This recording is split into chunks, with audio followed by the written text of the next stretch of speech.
Dr. Andrew Hayes believed he was merely doing the right thing when he saved a vulnerable black infant abandoned in Central Park. Little did he anticipate that this single gesture of kindness would irrevocably transform his life. Years later, a startling secret about the child he raised surfaces, dismantling everything he once understood. What is this heartbreaking truth? And how could one act of rescue lead to such profound sorrow? Also, please share where you're watching from, and if you appreciate this story, consider subscribing for more narratives like this. Let's dive in. Dr. Andrew Hayes meandered aimlessly along the well-trodden paths of Central Park, his hands deeply tucked into his coat pockets. It was late afternoon, and the park was illuminated by a golden hue, the kind that made everything sparkle, except for Andrew. Despite the surrounding beauty, he felt disconnected, as if the world's vibrancy was just out of his grasp. Since his wife's passing 2 years earlier, life had devolved into a monotonous cycle of work and restless nights. The park, once a sanctuary where they shared serene moments, now only highlighted her absence. He took a deep breath, the crisp October air cutting sharply into his lungs, and exhaled slowly, watching his breath fade into the cool sky. A gentle wind stirred the colorful autumn leaves, creating a whirlwind of reds, oranges, and yellows along the path. As he walked, his thoughts wandered to familiar feelings of regret and endless what-ifs. What if he had taken more time off to be with her in her final months? What if he hadn't submerged himself in work to escape the inevitable? Just as he was about to head back towards the exit, a faint, nearly imperceptible sound pierced his thoughts. A cry. Andrew halted abruptly, straining to hear over the soft rustling of the leaves. Had he imagined it? He glanced around, but the park was largely empty, with only a few distant joggers and a couple walking their dog. The sound came again, slightly louder this time, a cry, gentle yet unmistakably that of a baby. His heart began to race, a blend of confusion and urgency flooding him. He veered off the main path, the soles of his shoes crunching on the gravel as he followed the direction of the sound. It led him deeper into the park, towards a secluded bench shaded by a large oak tree, its branches laden with the vibrant hues of autumn leaves. His eyes searched the area, looking for the source of the cry, but all he saw was the open expanse of grass and trees swaying in the breeze. Then, beneath the bench, barely visible except for a bundle of worn fabric, he noticed it. Andrew's breath caught in his throat. Kneeling slowly, he reached out with shaky hands, gently pulling back the edges of the faded blue blanket. His heart thudded in his chest as he revealed the tiny form of a baby boy. The child's skin was a rich brown, starkly contrasting against the faded fabric of the blanket. His eyes were tightly shut and his tiny fists waved helplessly in the air as he emitted another cry, a sound so small yet filled with desperate need. The world around Andrew seemed to contract to this single moment. The noises of the park, the rustling leaves, distant footsteps and city hum dissolved into the background. All that existed was the helpless infant before him. Instinctively, Andrew reached out and lifted the baby into his arms, cradling him against his chest with a tenderness he hadn't realized he still possessed. The baby's cries quieted almost immediately, his small body relaxing slightly in Andrew's warmth. For several moments, Andrew stood there in stunned silence, holding the baby close, his mind racing. Who could have left him here? Why? He looked around frantically, searching for any sign of the child's parents. But the park remained empty, aside from the distant joggers and the soft rustling of leaves. The weight of the baby in his arms felt both surreal and grounding simultaneously. A mix of protectiveness and overwhelming tenderness surged through him, an emotion he hadn't felt since his wife had passed. It was a feeling that almost took his breath away, one he thought had died with her. Yet here it was, raw and powerful, filling the void in his heart. He glanced down at the child, who blinked up at him with wide, curious eyes, his tiny fingers clutching weakly at the collar of Andrew's coat. There was something deeply innocent, yet also painfully vulnerable about the boy. Left alone in the park with nothing but a worn blanket to shield him from the world, "What are you doing out here all alone?" Andrew whispered, his voice cracking under the weight of the moment. "Who would leave you like this?" He took another quick look around, but it was as if the world had forgotten about them, him and the child, alone together in this hidden corner of the park. Andrew's mind raced with possibilities. He couldn't just leave the baby here, but what was he supposed to do? Call the police? Social services? The thought of the child disappearing into the cold machinery of the foster care system made his stomach churn. He had witnessed too many cases like that in his years as a doctor. Children passed from one home to another, never knowing the love and stability they deserved. A wave of determination surged through him. No, he wouldn't let that happen to this boy. Not if he could help it. Without hesitation, Andrew pulled his coat tighter around the baby and began walking toward the park's exit, his mind already formulating plans.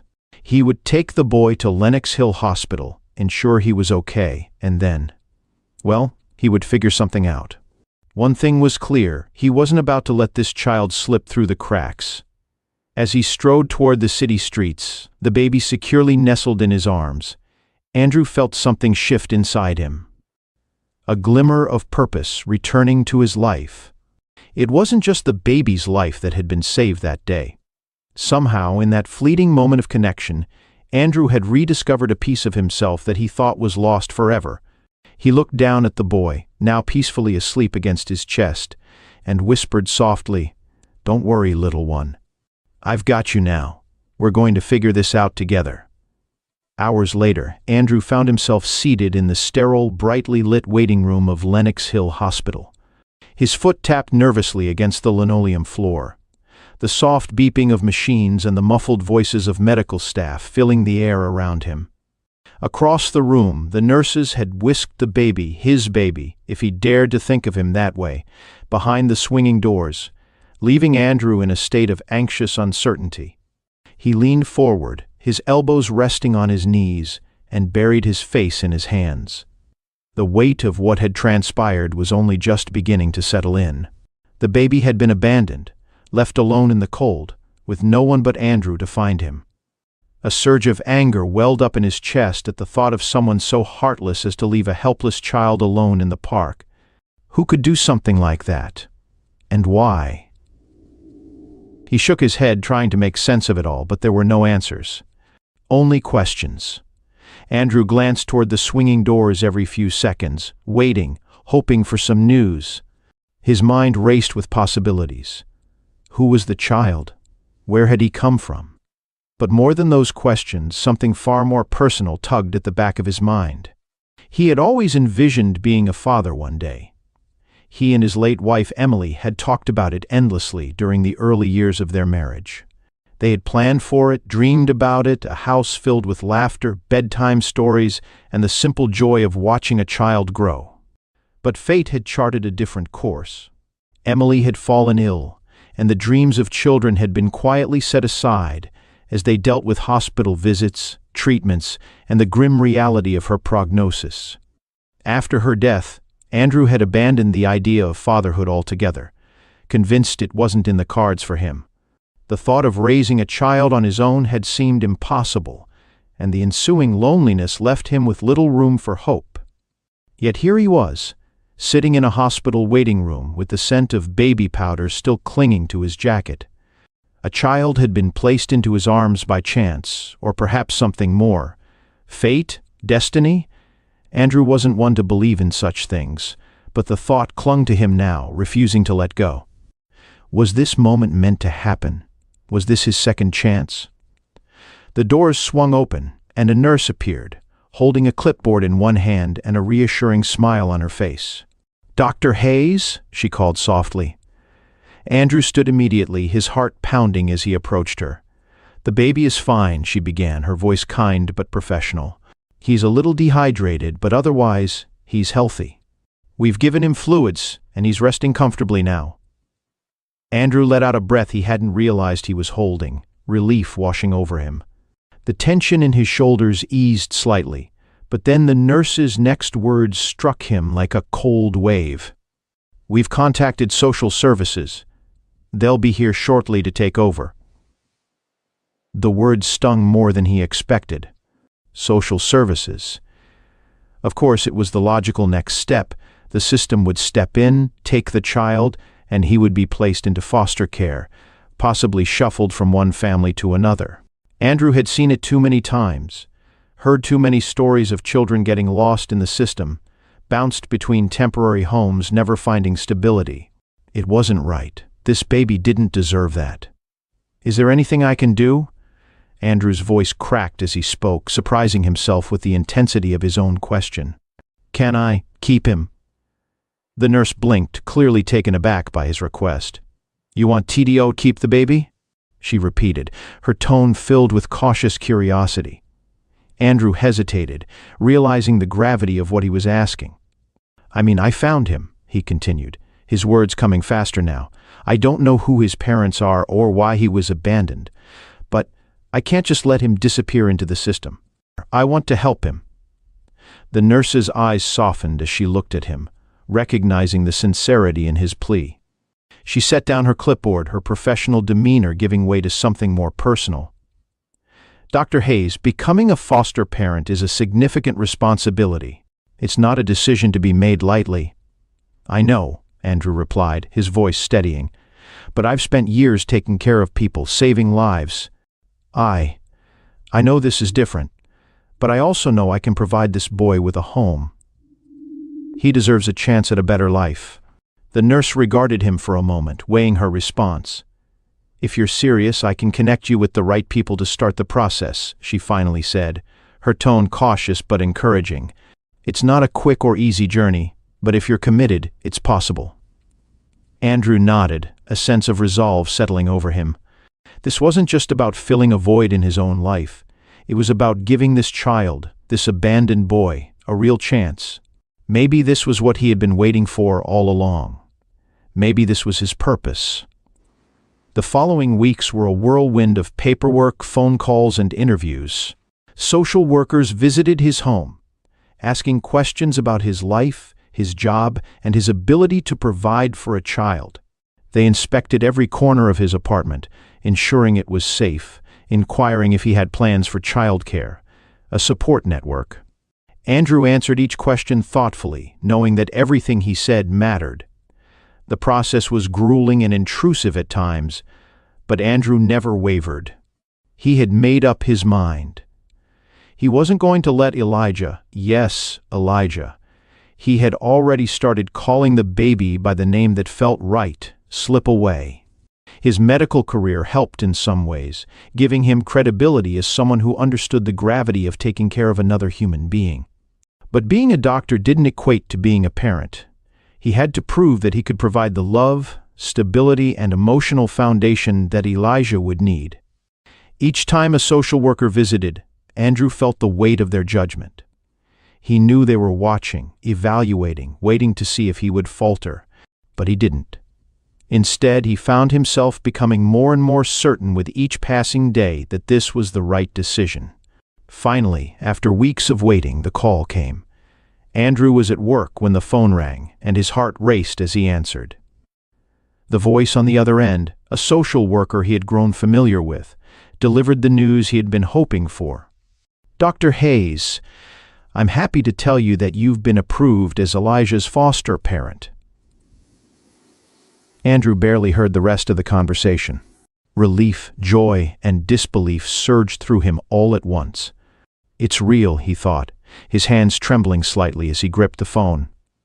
"Elijah is coming home." That evening, Andrew stood in the small nursery he had prepared in his apartment. A crib by the window, soft blankets folded neatly, a few books and toys stacked on the shelf. It wasn't much, but it was enough to start. The doorbell rang, and when Andrew opened it, a social worker stood there holding Elijah, bundled up in a warm blanket. Andrew's heart swelled as he reached out to take him, the small weight of the baby settling into his arms like a perfect fit. "Welcome home, Elijah," Andrew whispered softly, his voice thick with emotion.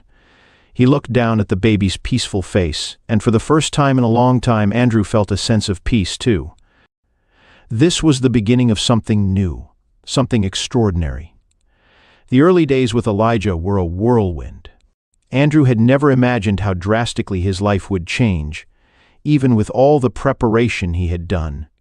His medical training had taught him how to remain calm under pressure, how to manage emergencies, and how to handle sleepless nights.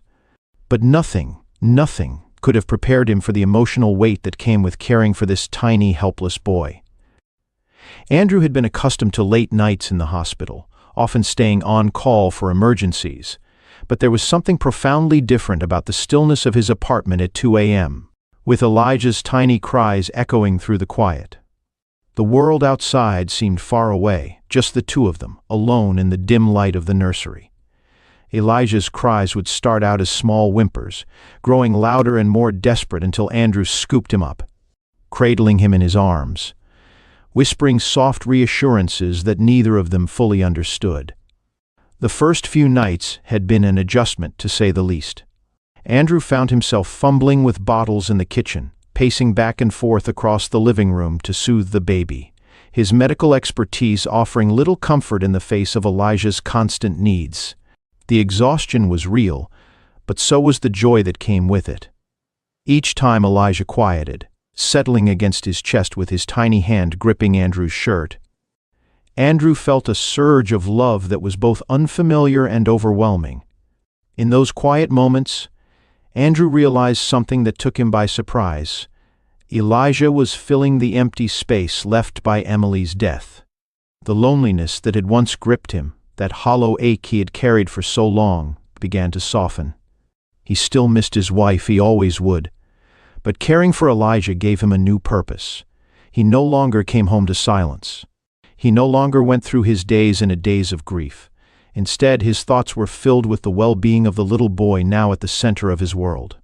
As the days turned into weeks and the weeks into months, the bond between them grew deeper. The blur of sleepless nights gave way to a routine, diaper changes, bottle feedings, and quiet moments of watching Elijah sleep, his tiny chest rising and falling with each breath.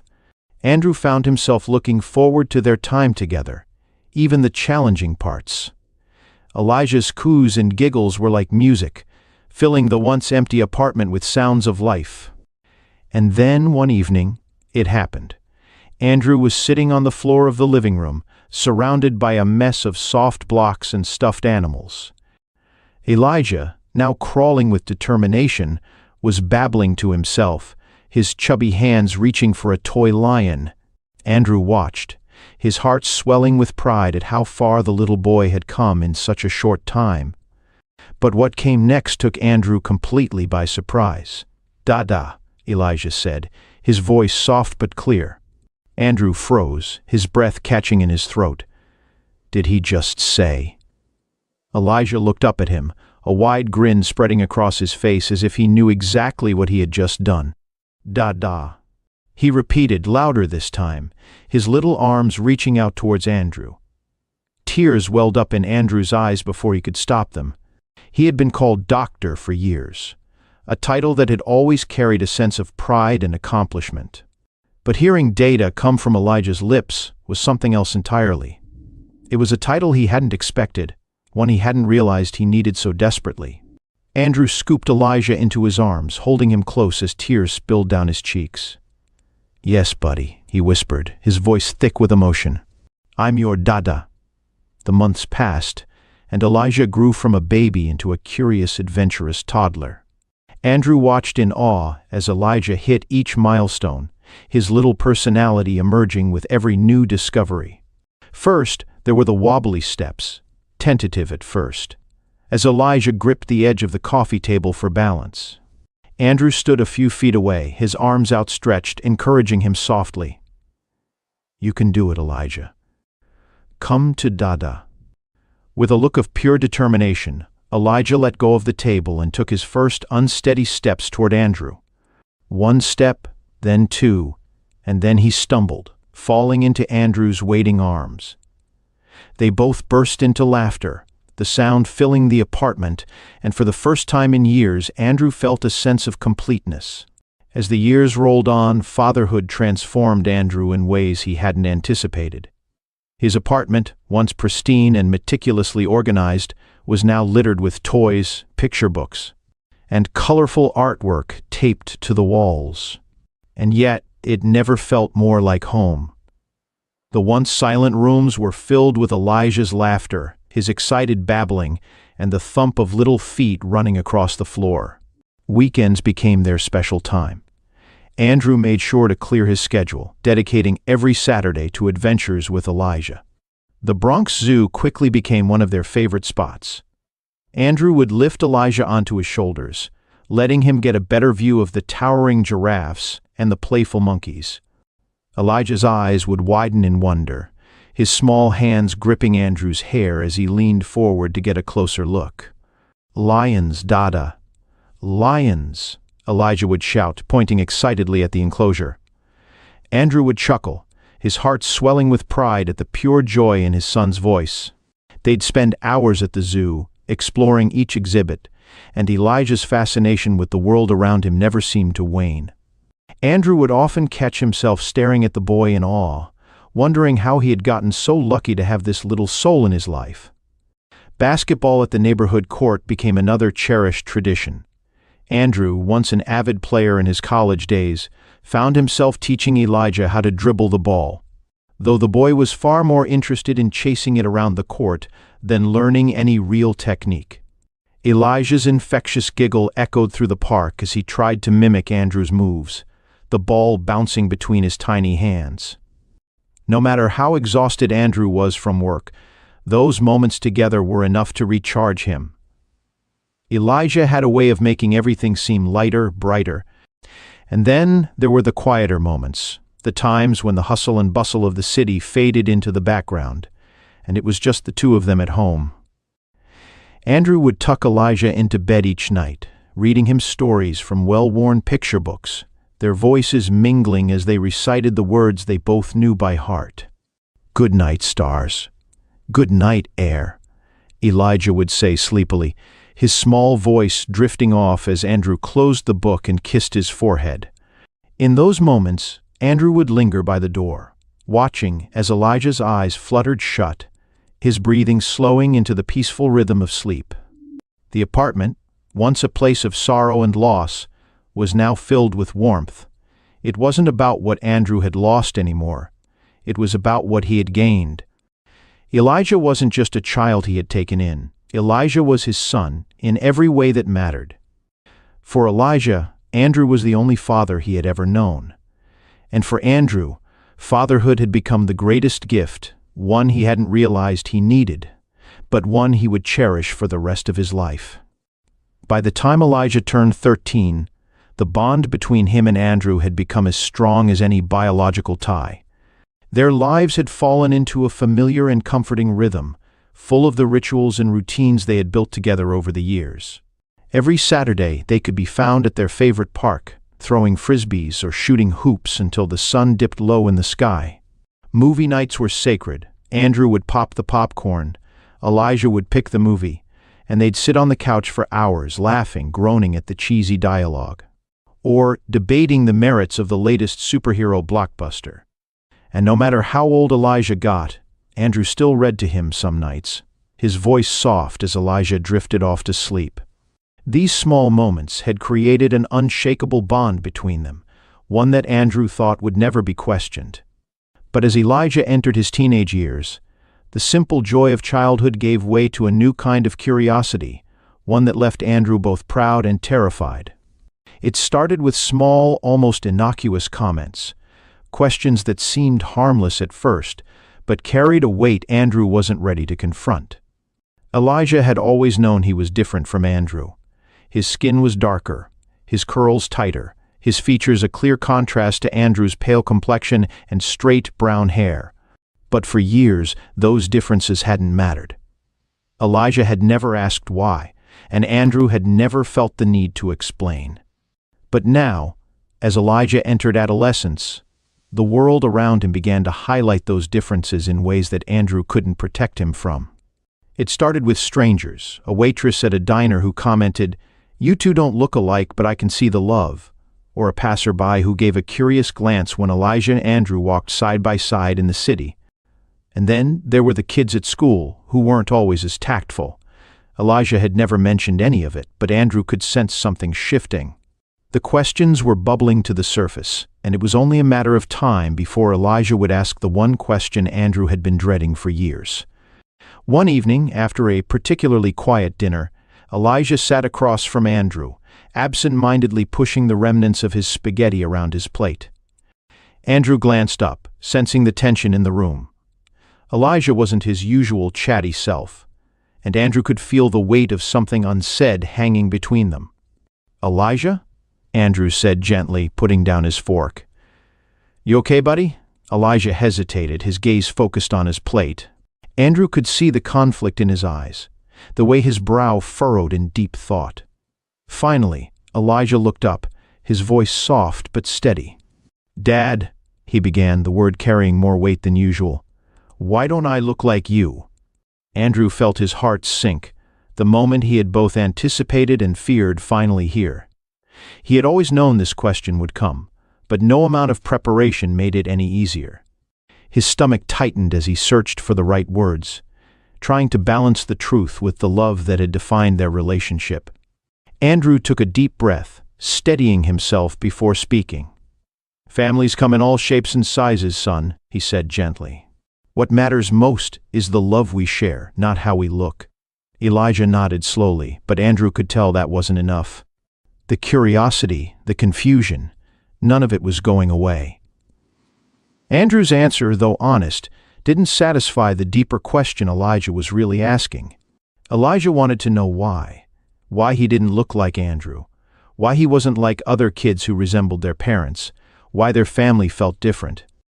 For a moment, silence hung between them, thick with unspoken questions and years of unanswered truths. Andrew could feel his heart pounding in his chest, knowing this was a conversation that would change things. How much should he tell Elijah? Was now the right time? Would Elijah be angry, hurt, or feel betrayed by the truth? These thoughts raced through Andrew's mind, but he pushed them aside, knowing that Elijah deserved honesty, no matter how difficult it was to say. "Elijah," Andrew began carefully, "there's something I've been wanting to talk to you about for a while now." Elijah's eyes widened slightly, curiosity sparking. "What is it, Dad?"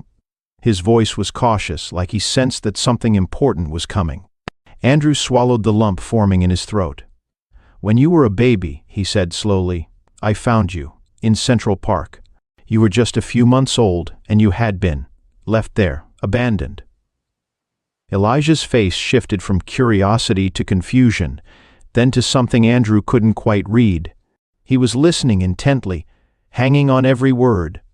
"I don't know who your biological parents are," Andrew continued, his voice gentle, "but I couldn't let you go into the foster system.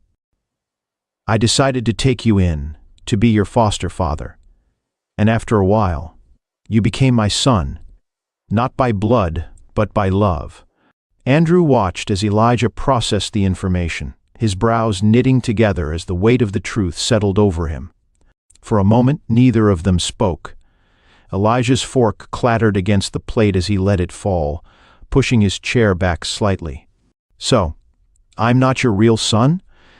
Elijah's voice was small, unsure, and the hurt in his words made Andrew's chest tighten. "No," Andrew said quickly, shaking his head. "No, Elijah. You are my real son. You've always been my son. I just didn't give birth to you. But that doesn't change anything. I love you just the same, as if you were my own flesh and blood." Elijah looked down at his hands, his knuckles turning white as he gripped the edges of the table. "But I don't know anything about where I come from, who my parents are, why they left me." Andrew's heart ached at the pain in Elijah's voice. He wished he could give him more answers, wished he could tell him something that would ease the confusion and the hurt. But the truth was, Andrew didn't know why Elijah had been abandoned or who his biological parents were. All he knew was that he had found Elijah when the world had turned its back on him, and he had vowed to love him unconditionally ever since. "I'm sorry, Elijah," Andrew said softly, reaching across the table to place a hand on Elijah's. "I don't know why your parents left you. I wish I had those answers for you. But what I do know is that you are loved now, and that's what matters." You have a family here, with me. You always will. Elijah's eyes glistened with unshed tears, and Andrew could see the storm of emotions swirling beneath the surface. Anger, confusion, sadness, and somewhere deep down, a sense of belonging that he had never questioned before. After a long moment, Elijah wiped his eyes with the back of his hand and looked up at Andrew. Do you think they ever wanted me? My real parents? Andrew's heart broke a little at the question. He wished he could tell Elijah that his parents had loved him, that they had no choice but to leave him, but the truth was, he didn't know. What he did know, however, was that Elijah was loved more than he could ever imagine. I don't know, son, Andrew said honestly. But what I do know is that you are loved now, and that's what matters. You have a family here with me. You always will. Elijah nodded slowly, the tears slipping silently down his cheeks. Andrew stood up and moved around the table, pulling Elijah into a tight hug. Elijah didn't resist. Instead, he buried his face in Andrew's chest, letting the emotions of the moment wash over him. I love you, Dad, Elijah whispered, his voice muffled. I love you too, son, Andrew whispered back, his voice thick with emotion. They remained in that embrace for an extended period, the gravity of their conversation still present but softened by the unwavering bond they shared. Andrew understood that this was merely the start of many questions, anticipating that one day Elijah might seek out the truth about his origins. However, for the time being, he was satisfied holding his son close, confident that the love between them would help them navigate whatever challenges lay ahead. The evening was serene, the subtle hum of the city seeming distant, and the apartment bathed in a gentle, warm light from the lamps Andrew had switched on. Elijah was likely in his room, perhaps finishing his homework, while Andrew tidied up after dinner, enjoying the peaceful rhythm of the day. It was the kind of evening Andrew treasured, simple, unremarkable, yet soothing in its familiarity. Then, unexpectedly, there was a knock at the door. Andrew frowned, checking the time on the clock. It was late for visitors, and he wasn't anticipating anyone. He wiped his hands on a dish towel and approached the door, a strange unease settling in his chest. Upon opening it, his heart skipped a beat. Standing on his doorstep was a couple, both well-dressed but visibly nervous. The man, tall and broad-shouldered, had his hands deep in his coat pockets, his eyes reflecting emotions Andrew couldn't quite decipher. Anxiety? Regret? The woman beside him had her arms tightly crossed, as if protecting herself from something unseen, her eyes briefly meeting Andrew's before darting away. "Can I help you?" Andrew asked, his tone cautious yet courteous.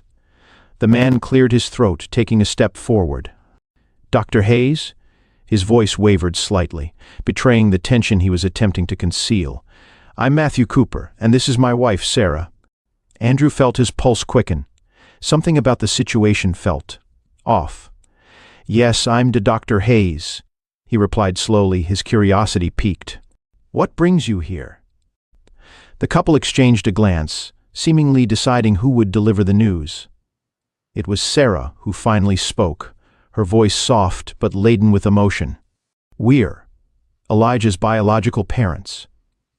For a moment, Andrew struggled to breathe. The words hung heavily in the air, making everything around him feel stagnant. He stared at the couple, his mind racing to comprehend their statement. Elijah's biological parents? They had been mere shadows in his son's life for 13 years. Names on official documents, a past Elijah had never considered would resurface. Yet here they stood, real and undeniable, on his doorstep. Andrew's world seemed to tilt as 1,000 thoughts flooded his mind. This couldn't be real. Elijah wasn't merely his foster son, he was his son, the boy he had nurtured, cared for, and loved as his own. Now the past he had always known was resurfacing, bringing with it turmoil. I don't understand," Andrew stammered, his voice hoarse with disbelief.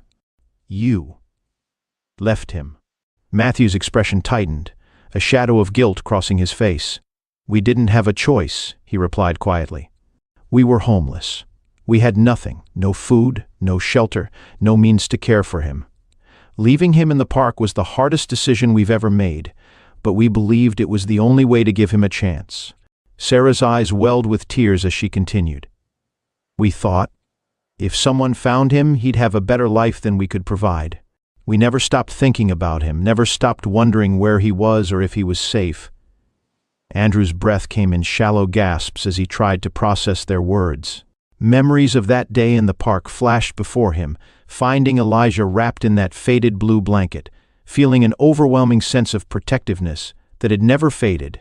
He had dedicated years to filling the void in Elijah's life, ensuring he never felt unwanted or unloved. But now, facing the very people who had abandoned Elijah, they wanted to reconnect. Before Andrew could respond, he heard footsteps approaching from behind, unmistakable in their presence. Elijah appeared in the hallway, his eyes filled with confusion as he took in the scene. He glanced between Andrew and the couple standing at the doorway. "Dad, who are they?" Elijah asked, his voice a blend of curiosity and concern. Andrew felt his heart ache at the question. How could he explain this to Elijah? How could he tell him that the people who had left him were now returning? Matthew stepped forward, his voice trembling slightly. "Elijah, we're your biological parents." The words struck Elijah like a physical blow. His face paled, eyes widening as he stared at the couple. "What?" he whispered, disbelief seeping into his voice. He looked back at Andrew, searching his face for reassurance or some semblance of understanding. But Andrew found himself at a loss for words, unable to provide immediate comfort. "Elijah," Andrew began softly, his voice shaking under the weight of what he needed to say. "We need to talk." Elijah's eyes shifted between Andrew and the couple again, his confusion deepening with each passing second. "Dad, what's happening?" Andrew reached out, placing a hand on Elijah's shoulder in an attempt to steady him, to anchor him in this bewildering moment. "Come inside, son," he said gently. "We'll discuss everything, I promise." Matthew and Sarah stood awkwardly in the doorway, their faces etched with uncertainty. Andrew's initial instinct was to send them away, to shield Elijah from the chaos their return might bring. But he knew they couldn't ignore this. Elijah deserved to know the truth. As daunting as it was, Andrew had to confront it too. Reluctantly, Andrew stepped aside, allowing the couple to enter. Elijah watched them carefully, his body tense, as though bracing himself for something he couldn't yet comprehend. The four of them moved to the living room, the weight of silence pressing down as they took their seats. Matthew cleared his throat, looking directly at Elijah. "Elijah, there's no easy way to say this. We're your biological parents, and we've been searching for you for a long time. We had to give you up when you were just a baby because we didn't have a home. We had nothing." Elijah's expression remained unreadable as he absorbed the information. His fists clenched at his sides, jaw tight. "Why didn't you come back sooner?" His voice was low but edged with a raw hurt that cut through the room. Sarah leaned forward, her eyes shimmering with unshed tears. "We tried, Elijah, we did, but we needed to get